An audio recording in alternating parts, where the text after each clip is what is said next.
Je suis Camille Collémon, je suis artiste plasticienne. Je suis Audrey Guimard, je suis artiste, sculptrice et scénographe.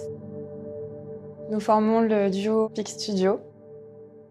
C'est un travail expérimental autour de la matière qui couvre les champs de la sculpture, l'art, l'architecture, le design. Notre association date de projets de résidence artistique autour d'installations monumentales avec la matière pierre.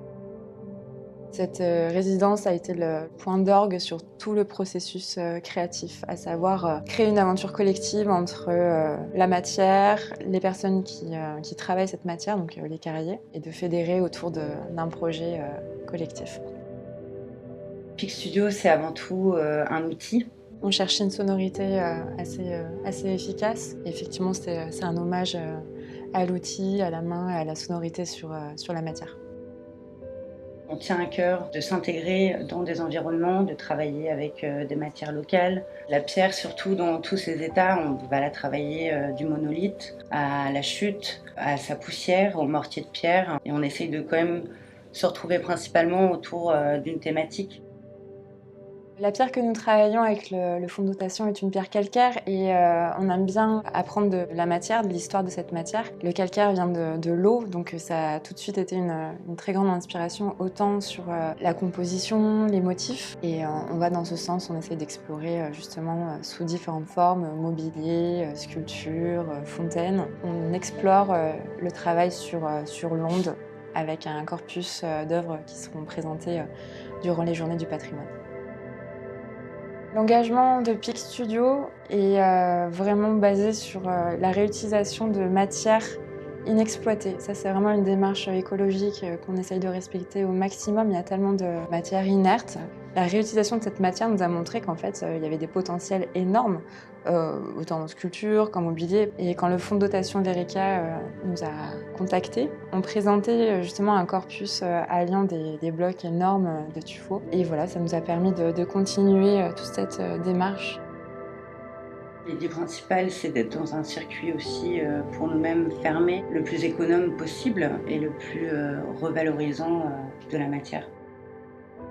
Évidemment, toutes ces expérimentations viennent de l'amour de la pierre, de sa compréhension. Le paysage de l'atelier se transforme plus la construction aboutit. Certaines pièces seront présentées, feront écho également avec la récupération de matière. Certaines sculptures, dont le corpus s'appelle Réceptacle, est un hommage à ce qu'on a subi cet été, c'est-à-dire de grandes sécheresses et donc tous les lits de rivière asséchés.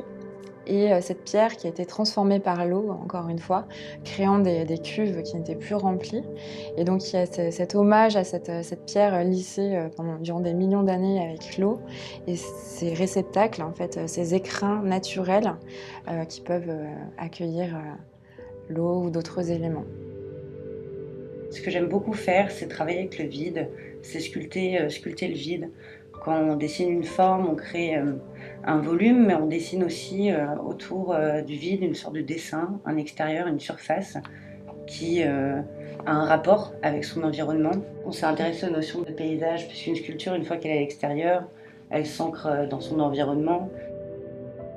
Et donc le corpus qu'on va présenter, c'est vraiment ce dialogue avec des formes aquatiques, mais qui répondent dans un contexte paysager, de parc ou hyper urbain.